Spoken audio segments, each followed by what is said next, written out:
اعوذ باللہ من الشیطان الرجیم بسم اللہ الرحمن الرحیم وعدکم اللہ مغانم کثیرۃ تأخذونها، اللہ تعالیٰ نے اے مسلمانوں تم سے وعدہ کیا ہے بہت سی غنیمتوں کا جو تمہیں حاصل ہوں گی۔ فعجل لکم ہذہ، تو یہ تو اللہ نے فوری طور پر تمہیں عطا کر دی ہے، یعنی یہ فتح مبین۔ وکف ایدی الناس عنکم، اور لوگوں کے ہاتھ تمہاری جانب سے روک لیے، یعنی جنگ اگر ہوتی ظاہر بات ہے کہ قریش بھی پھر اگر اس میں اپنی قوت کا مظاہرہ کرتے تو کچھ نہ کچھ نقصان تو مسلمانوں کا بھی ہوتا۔ کف ایدی الناس عنکم، ان کے ہاتھ باندھ لیے اور روک لیے اللہ نے تم سے۔ وَلِتَكُونَ آیَةً لِّلْمُؤْمِنِينَ، اور تاکہ اہل ایمان کے لیے ایک نشانی بن جائے۔ وَيَهْدِيَكُمْ صِرَاطًا مُسْتَقِيمًا، اور اللہ تعالیٰ اب تمہیں سیدھی راہ پر جو ہے گامزن کر دے، یعنی تمہاری اس جد و جہد کو، اجتماعی جو جد و جہد ہے تمہاری، اسے براہ راست تیر کی طرح سیدھا اب اس کے آخری ہدف اور منزل مقصود تک پہنچا دے۔ وَأُخْرَىٰ لَمْ تَقْدِرُوا عَلَيْهَا، اور کچھ اور بھی فتحیں ہیں جن کا ابھی تک تمہیں جس پر قدرت حاصل نہیں ہوئی ہے۔ قد احاط اللہ بہا، اللہ تعالیٰ ان کا بھی احاطہ کیے ہوئے ہے، یعنی یہ کہ اس کے فوراً بعد تمہیں ایک فتح ملے گی جو کہ خیبر کی ہوگی، کیونکہ یہ اس جو رکوع ہم نے دوسرا پڑھائے ہیں، تیسرا اس سے پہلے نازل ہوا ہے، اور یہ کہ پھر فتح مکہ ہونے والی ہے۔ اللہ تعالیٰ نے یہ تمام فتوحات جو اللہ کے تو علم میں ہے، اللہ کے نے ان کا احاطہ کیا ہوا ہے۔ وَقَالَ اللَّهُ عَلَىٰ كُلِّ شَيْءٍ قَدِيرٌ، اللہ ہر چیز پر قادر ہے۔ وَلَوْ قَاتَلَكُمُ الَّذِينَ كَفَرُوا لَوَلَّوُا الْأَدْبَارَ، اور اگر یہ کافر یعنی قریش مکہ تم سے جنگ کرتے تو لازماً پیٹ دکھا دیتے، پیٹ پھیر جاتے۔ ثم لا یجدون ولیا ولا نصیرا، اور پھر نہ پاتے اپنے لیے کوئی حمایتی، کوئی مددگار۔ سنت اللہ التی قد خلت من قبل، یہ اللہ کی وہ سنت ہے، اس کا دستور ہے، اس کا قانون ہے کہ جو پہلے سے چلا آ رہا ہے، یعنی یہ کہ اللہ تعالیٰ اپنے رسولوں کی مدد کرتا ہے۔ تو اب رسول کے ساتھ اگر وہ جنگ پر آمادہ ہو گئے ہوتے تو یقیناً ان کو پیٹھ دکھانی پڑتی اور شکست ان کا مقدر بنتی۔ سنت اللہ التی قد خلت من قبل ولن تجد سنت اللہ تبدیلا، اور نہیں پاؤ گے تم اللہ کی سنت اور اللہ کے دستور میں کوئی تبدیلی۔ وَهُوَ الَّذِي كَفَّ أَيْدِيَهُمْ عَنْكُمْ وَأَيْدِيَكُمْ عَنْهُمْ بِبَطْنِ مَكَّةَ، وہی ہے جس نے روک لیے ان کے ہاتھ تمہاری طرف بڑھنے سے اور تمہارے ہاتھ ان کی طرف بڑھنے سے۔ بِبَطْنِ مکہ، بیچ شہر مکے کے، یعنی مکے کی وادی میں اور مکے کے شہر میں اگر یہ جنگ ہوتی اور یہ خون ریزی ہوتی، مِن بَعْدِ أَنْ أَسْفَرَكُمْ عَلَيْهِمْ، اور یہ اللہ نے روک دیا اس کے بعد کہ اللہ نے تمہیں ان پر فتح دے دی تھی، یعنی کہ واقعتاً دل میں قریش شکست کھا چکے تھے،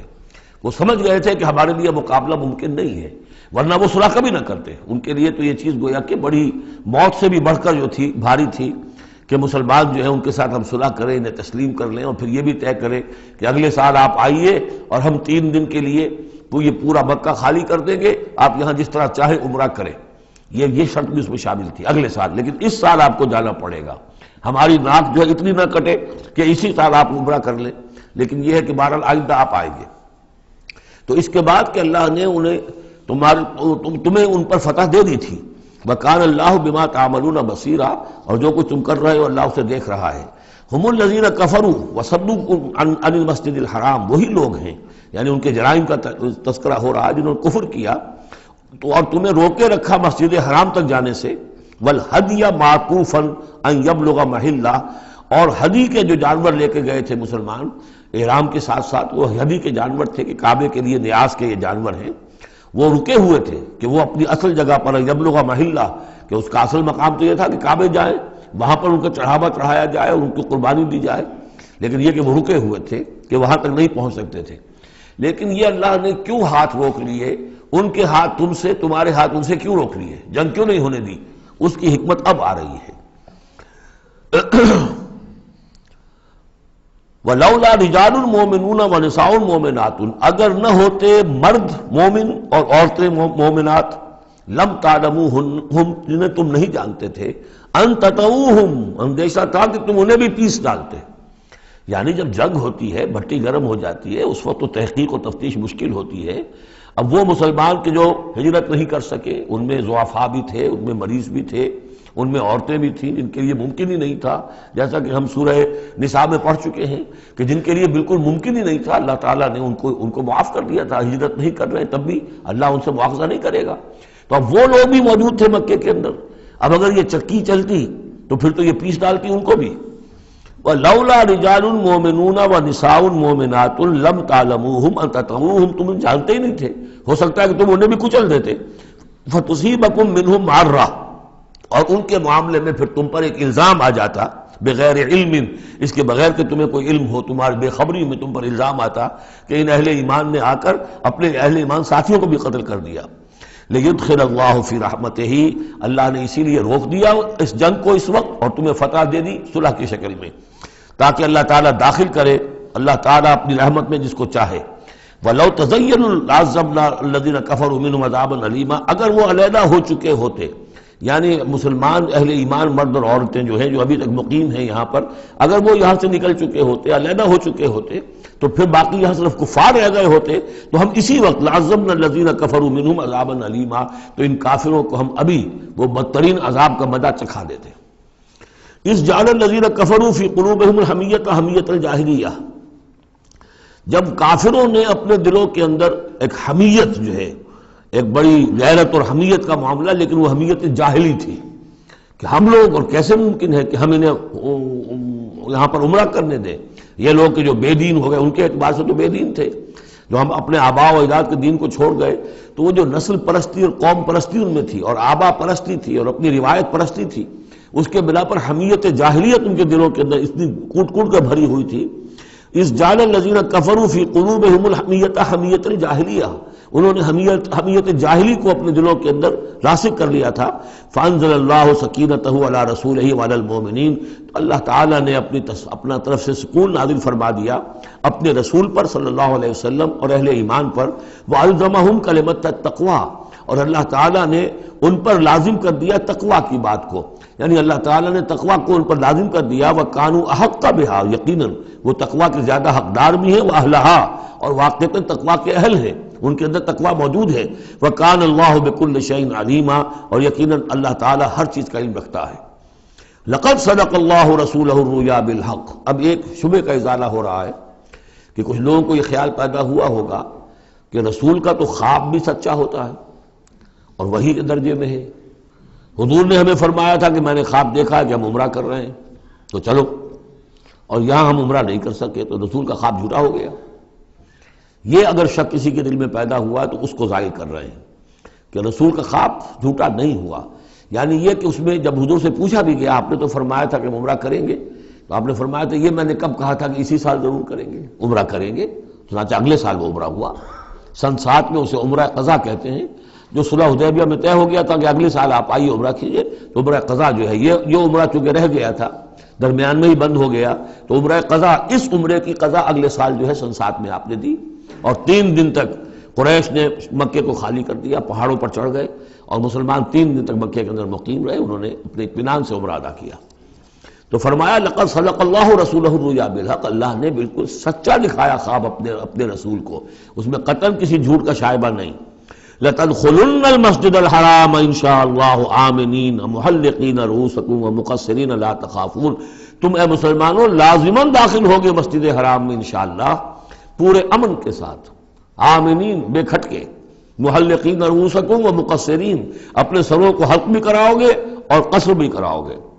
سر منڈوا دینا احرام کھولتے ہوئے یہ گویا کہ حلق ہے، اور چھوٹے بال کر دینا یہ قصر ہے. تو محلقین رؤوسکم ومقصرین لا تخافون، اور تمہیں کوئی اندیشہ نہیں ہوگا. یعنی جو ہو گیا اگلے سال کہ بالکل مکہ خالی، کوئی اندیشہ نہیں، کوئی مڈ بھیڑ نہیں، کسی طرف سے کوئی تانا نہیں، کوئی بری بات بھی سننے میں نہیں آئی، اور وہ سب لوگ جو ہے وہ رہے اپنے پہاڑوں کے اوپر.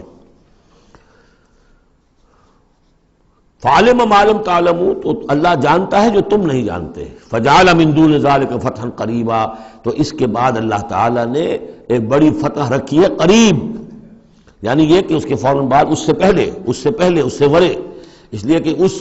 عمرہ قضا سے پہلے فتح خیبر ہوئی ہے، اور بہت جو مغانم کا تذکرہ ہو رہا ہے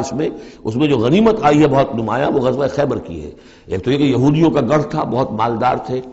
پھر یہاں سے جو گئے تھے 2 قبیلے نکل کر گئے تھے، وہ بھی اکثر ان میں سے وہیں آباد ہو گئے تھے، تو وہ ان کی بڑی جمعیت تھی وہاں پر، اور یہودی ویسے مالدار ہوتے ہیں.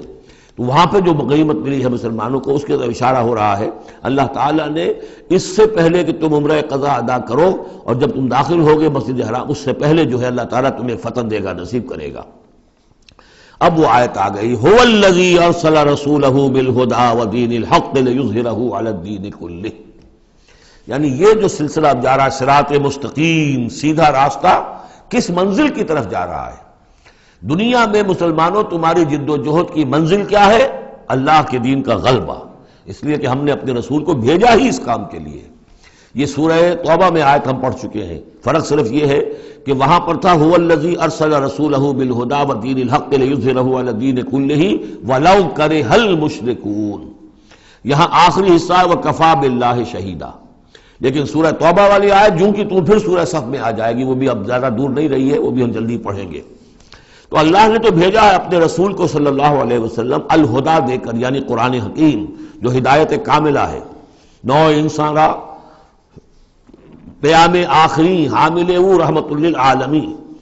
هو الذی ارسل رسولہ بالہدی ودین الحق، اور دین حق دے کر بھیجا ہے۔ یہ دین کی بات کیجئے، اب دیکھیے الدین، ان اقیم الدین، اللہ کے دین کو قائم کرو۔